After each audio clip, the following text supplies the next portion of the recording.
امام محمد باقر علیہ الصلوۃ والسلام کی شہادت کا دن آنے والا ہے 7 ذی الحج، اللہم صل علی محمد وعلی محمد، کہ جن کے لیے وہ معروف حدیث بھی ہے، اور اہل سنت نے بھی بعض مورخین نے اسے لکھا اپنی کتابوں میں کہ جابر ابن عبداللہ انصاری کے ذریعے سے حضور نے سلام کہلوایا تھا امام محمد باقر علیہ الصلوۃ والسلام کو، کہا تھا کہ اے جابر تم میرے ایک فرزند سے ملاقات کرو گے کہ اسمہ اسمی و شمائلہ شمائلی، جس کا نام میرے نام پر ہوگا، جس کے شمائل میرے شمائل پر ہوں گے، اور جب تم اس سے ملاقات کرو تو میرا سلام اس تک پہنچا دینا۔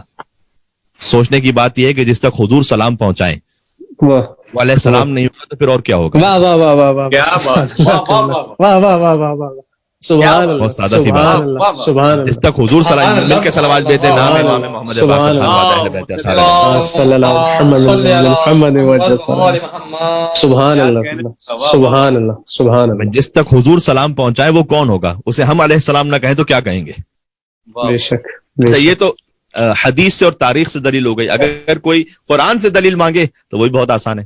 دیکھیں علامہ حلی کا نام کس نے نہیں سنا ہوا؟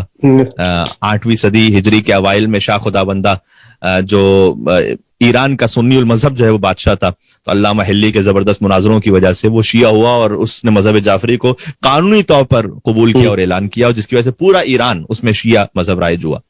تو ایک دن بڑے، اب میں قرآن سے دلیل پیش کرنے لگا ہوں علیہ السلام کی، اگر آگے تک جو پہنچانا چاہے کلپ کی صورت میں اسے پہنچا سکتا ہے، کہ ایک دن علامہ حلی کے پاس اہل تسنن کے بڑے بڑے علماء بیٹھے ہوئے تھے، اور علامہ حلی بھی شاہ کی دعوت پر وہاں موجود تھے، تو اس بزم میں ایک مناظرانہ کیفیت طاری ہو گئی اور مناظرے ہونے لگے مختلف موضوعات پر۔ تو اہل سنت کے ایک بڑے عالم تھے جن کا نام تھا سید موصلی، اچھا تھے سید، آج بھی بہت سارے ایسے سادات ہیں کہ جو اہل سنت میں سے ہیں جی، سید موصلی۔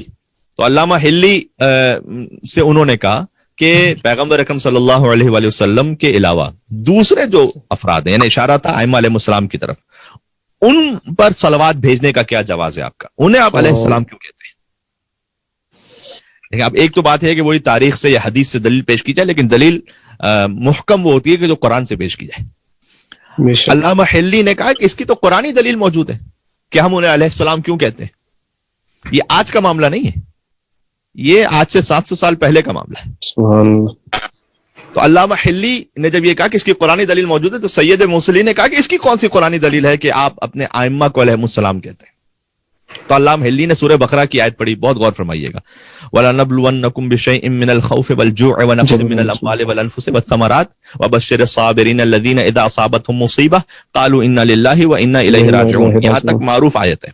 میں اس کا ترجمہ پہلے کر دوں کہ ہم یقیناً تمہارا امتحان لیں گے، خوف کے ذریعے سے، بھوک کے ذریعے سے، جان کے خطرے کے ذریعے سے، اموال کی کمی کے ذریعے سے، اور خوشخبری سنا دیجئے اے حبیب صبر کرنے والوں کو کہ جب ان تک کوئی مصیبت آتی ہے، الذین اذا اصابتهم مصیبہ قالوا انا للہ وانا الیہ راجعون، تو یہ کہہ اٹھتے ہیں کہ ہم اللہ کے لیے ہیں اور اللہ ہی کی طرف لوٹ کر جانے والے ہیں۔ اس سے اگلی آیت اب، اولئک علیہم صلوات من ربہم ورحمہ، یہ جن پر یہ مصیبت آئی ہے، جو یہ کہتے ہیں انا للہ وانا الیہ راجعون، ان پر اللہ کی طرف سے صلوات بھی ہے اور رحمت بھی ہے۔ سبحان اللہ، سبحان اللہ، یہ قرآن کہہ رہا ہے۔ اچھا، جب علامہ حلی نے آیت پڑھی کہ خوشخبری سنا دیجئے صبر کرنے والوں کو، کہ ان صبر کرنے والوں پر جب کوئی مصیبت آتی ہے تو وہ صبر کر لیتے ہیں، کہتے ہیں ہم اللہ کے لیے، اللہ کی طرف پلٹ کر جانے والے ہیں، ان صابرین پر صلوات ہے اللہ کی طرف سے اور رحمت ہے اللہ کی طرف سے۔ اچھا، جب یہ آیت پڑھی علامہ حلی نے تو سید موصلی نے جو ہے بڑی بے اتنائی سے کہا، یعنی علامہ حلی کہنا چاہ رہے تھے کہ اہل بیت اطہار ان سے بڑا صابر کون ہوگا؟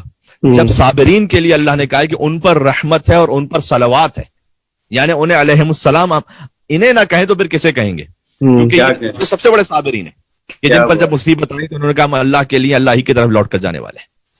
غور فرمائیے گا، سید موصلی نے بڑی بے اتنائی سے کہا کہ اچھا پیغمبر کے علاوہ کون سے ایسے لوگ ہیں کہ جن پر کوئی ایسی مصیبت نازل ہوئی ہو کہ صلوات کے مستحق ہیں؟ تو علامہ حلی نے جواب دیا کہ سب سے بڑی مصیبت تو یہ ہے کہ ان کی نسل میں ایک تیرے جیسا آدمی بھی موجود ہے جو منافقوں کو آل رسول پر ترجیح دیتا ہے۔ سبحان اللہ، سبحان اللہ، کہ تو ہے ان کی نسل سے لیکن منافقوں کو آل رسول پر ترجیح دیتا ہے۔ یہ کہہ کر جب انہوں نے کہا تو پورے دربار میں گویا ایک کہا بھی آیا اور شاہ خدا بندے نے اس وقت آفیشیلی اناؤنس کیا کہ اہل بیت اطہار علیہ السلام کے ساتھ بھی علیہ السلام کہنا صحیح ہے. اس لیے آیت قرآنی موجود ہے کہ جب کسی پر کوئی مصیبت نازل ہو اور وہ صبر کرنے والا ہو تو اللہ کی جانب سے درود و سلام ہوتا ہے. کون علی اور آل علی سے بڑھ کر ہوگا جس نے تاریخ میں صبر کیا تھا. یہ ہے قرآنی دلیل اہل بیت علیہ السلام کہنے کی. سبحان اللہ سبحان اللہ. بر محمد و آل محمد صلوات.